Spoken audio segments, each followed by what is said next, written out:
Investigator.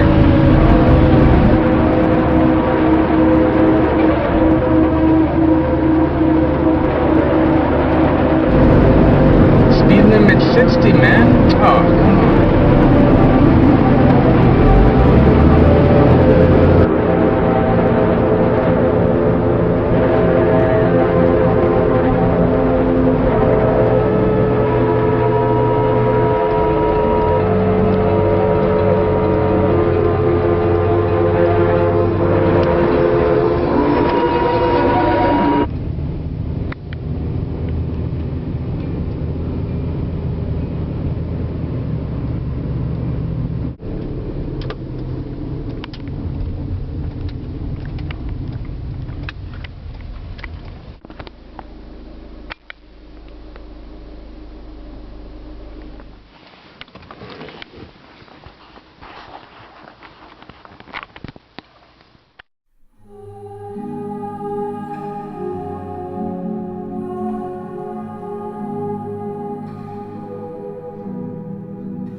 So on the topic of community, what have you seen here since you've been here in terms of people coming, people going? We have 10,000 people come through here in a year, and people will come after that holy grail of community, looking to us to have some perfect space that they can fall into and lean into that relationship work. And yet we're doing our own work as a village. And so constantly trying to hold that space. People come here, and you know that old cliche, the bigger they are, the harder they fall, is often the truth. The more profound their calling to community, the harder they fall from grace with their ideal. And so there's usually a packages of shoulds. It should be like this, it should be like that. It's interesting that within a lot of alternative seekers now, people are looking for something, but they come with the answers of how it is. And yet haven't actually had the experience. So there's this huge challenge and gap now. People come to places like this, folks call them lifeboats for the future, and you know, post-oil culture and all the things that we may be facing. It's 2012. And yet we don't really have the tools or the experiential background to live the way we want to create. And all the grail seekers of alternative culture or cooperative culture don't actually have those tools when they come here. And that's pretty upsetting to people. In fact, it's devastating. Most people's experience in that will be to look outside themselves and say, it's your fault, or the food's bad, or the trees are too green, whatever it might be. That devastation is usually externalized, or you know, it's usually blamed on a group dynamic. But wherever we go, there we are. And the challenge is to create a space where people can drop into and do that healing work and face the grieving and that devastation of some ideal that, wow, I'm actually going to have to co-create this. There isn't some monastery I can go to and it'll all be good. past, I think we had much stronger, I mean, we're drawing on the traditions. I think you mentioned 2012 too. I think part of the big shift is we're no longer able to rely only on the community framework or the tradition. Every single individual has to make choices. And we have to go into those dark places and choose light, if that's what we're wanting to create. It's not enough to know that this is my religion. It's organized. As an individual, I need to make that choice. And community, well, it contains the word commune. And at its core, that seeking that level of work, in whatever framework we choose to use it, how do we recognize the light and choose the light inside ourselves? Hearth keepers, that's what our hearth keeper vision boils down to in many ways. Choosing love over fear, essentially.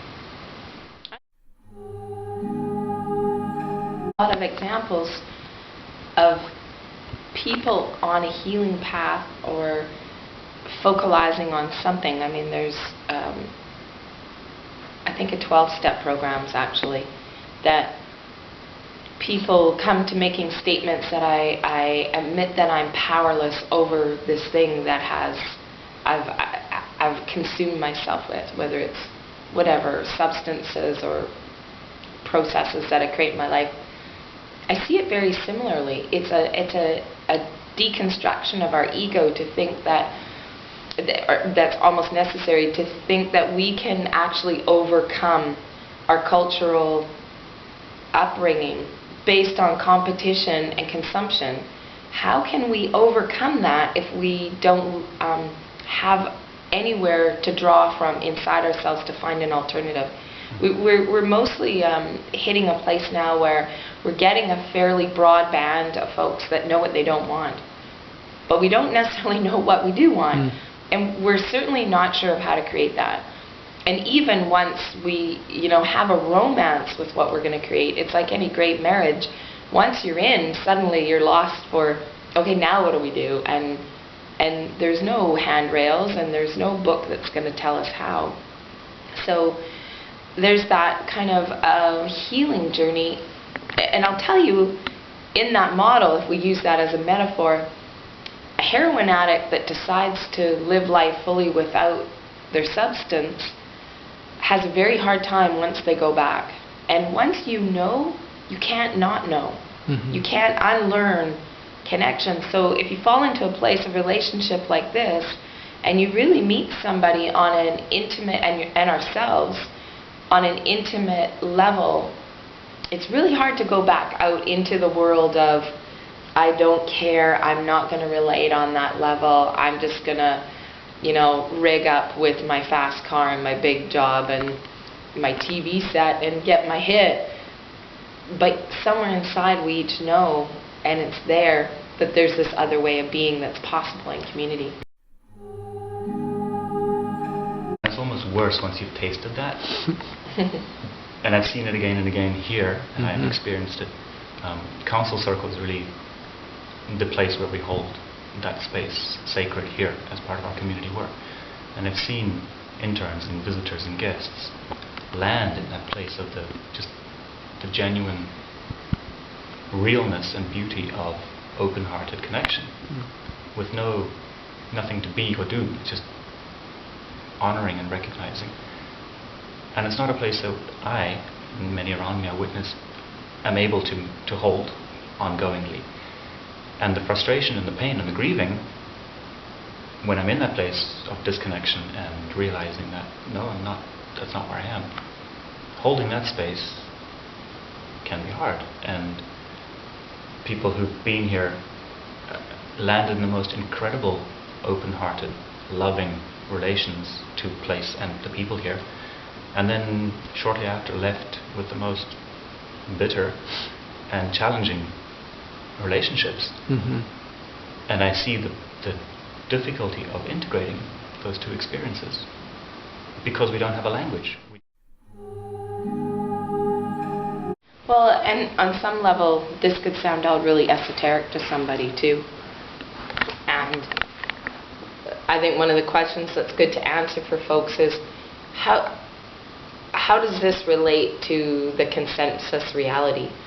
If people come here, do you just step into a bubble and step out of the rest of the world? Because there's still everything else that exists. This isn't about becoming a closed culture.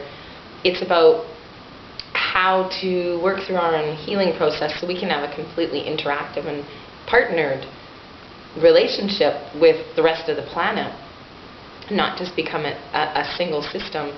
So, I mean, there's all the day-to-day realities. We still pay taxes, people still go to jobs, we still have children that live somewhere else in the world, or family that, you know, we all need to relate to each other still. And I think that's the challenge at times, is when people enter a deep, intimate experience, there's almost a fear that they're going to lose themselves, and how will they go back out there?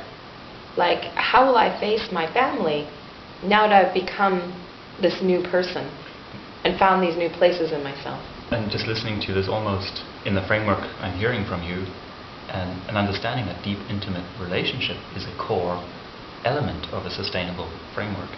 And I think that's another key conceptual shift, that we're taught to have those in very limited environments, maybe with an intimate partner, maybe with a family. And having that in the broader community as a basis for a sustainable framework is a big shift.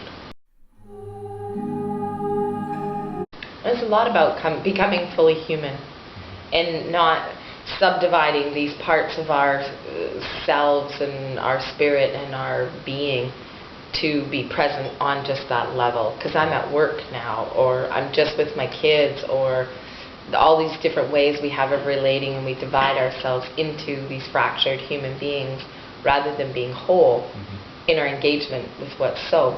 And aligning that work with the purpose and that individual learning journey, which brings me closer to my felt sense of purpose.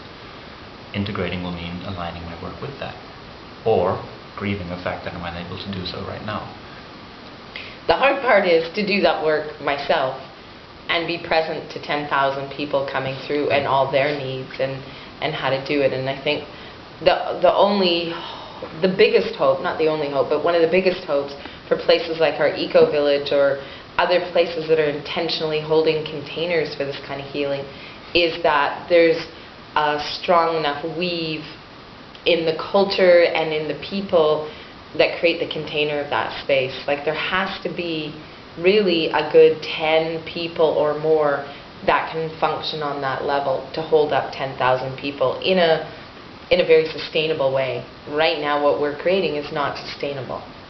Not for ourselves, and ultimately not for the long run, but can we continue until we create that smaller container where people can hold each other in that space? And can we dare to do the work deep enough to be that container? And that's going to be the ongoing question, whether it's here or anywhere. Wow.